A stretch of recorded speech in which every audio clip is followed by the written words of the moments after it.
Opinions and stories around the game we love, told by your favorite storytellers. Stay up to date with all things cricket. Subscribe to Cricbuzz's YouTube channel and press that bell icon now.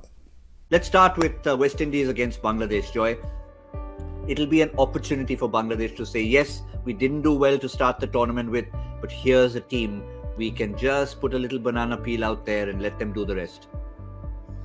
Yeah, I think exactly right. I mean, the West Indies there are two things that have happened with the West Indies. One is that they're 5 years older from that fantastic 2016 side, and 5 years makes a lot of difference.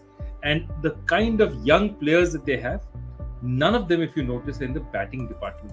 It's all there in the bowling department. There's Puran there, but then Puran, again, you look at him and what he's done right now, he's really completely out of it. Puran is out of it. Hitmai is coming to lose, and Bangladesh will just be hoping, though I don't think it's very likely, that Lendl Simmons is picked again. That's a good way to finish that statement. Yeah, we've talked so much about it in terms of what he did and how he really damaged their chances there. But that one other name we saw on that list, Harsha, Jason Holder, it was highlighted in purple because he is the replacement player for the injured Obaid McCoy. And I think they should play him straight away. Because, I mean, we go by IPL form, 8 matches, he took 16 wickets. But he's just a good bowler. I know that'll mean they don't have left arm. It'll be virtually a right-hand pace attack. But there's nothing you can do about it. If you don't have one, you don't have one. So unless they say O'Shane Thomas got picked first, maybe the extra pace of O'Shane Thomas against Bangladesh, you never know the extra pace. But I think you just pick the better cricketer. I think there's an opportunity to right a wrong. And I think he should have been picked in the team in the first place.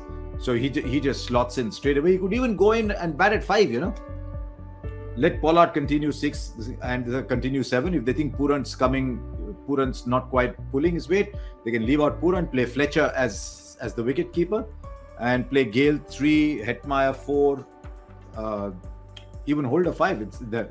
That's very much a possibility. But this is an eliminator now.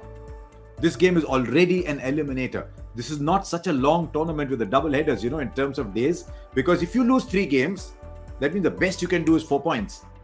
I don't see 4 points getting you through, especially when 2 teams are already on 4. So this is an eliminator game effectively tomorrow.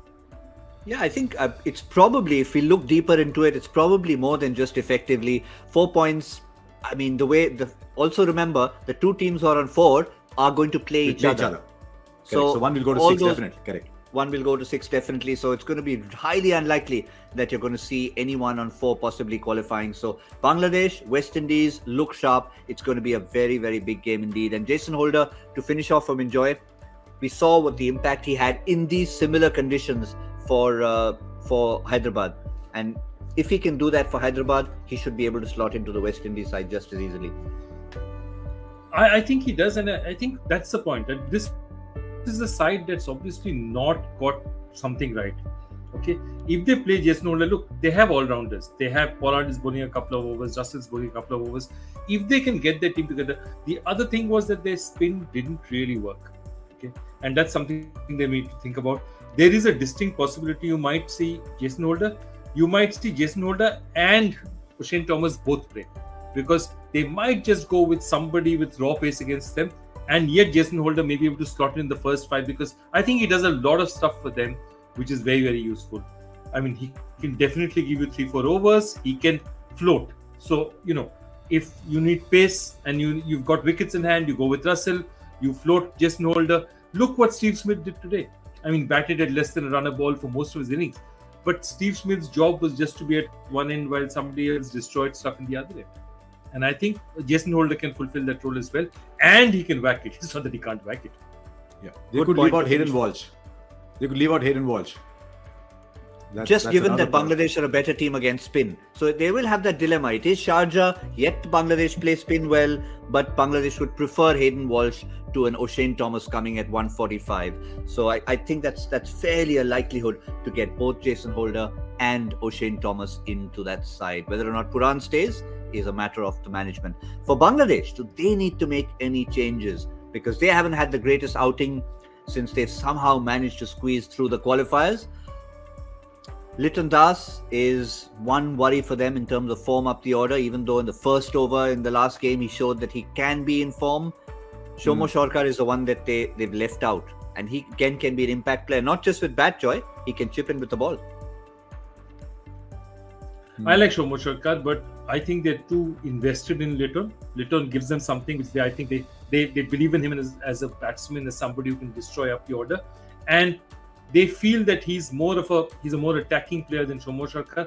I think they'll go with Litton. Again, I think, what is it? This is, as we were speaking, is a virtual elimination. So I think they're saying that, okay, let's put our best guys in the field. Let's see what happens from there. Do they need another spinner? That's something to be worth looking at. But I don't see Litton being replaced tomorrow.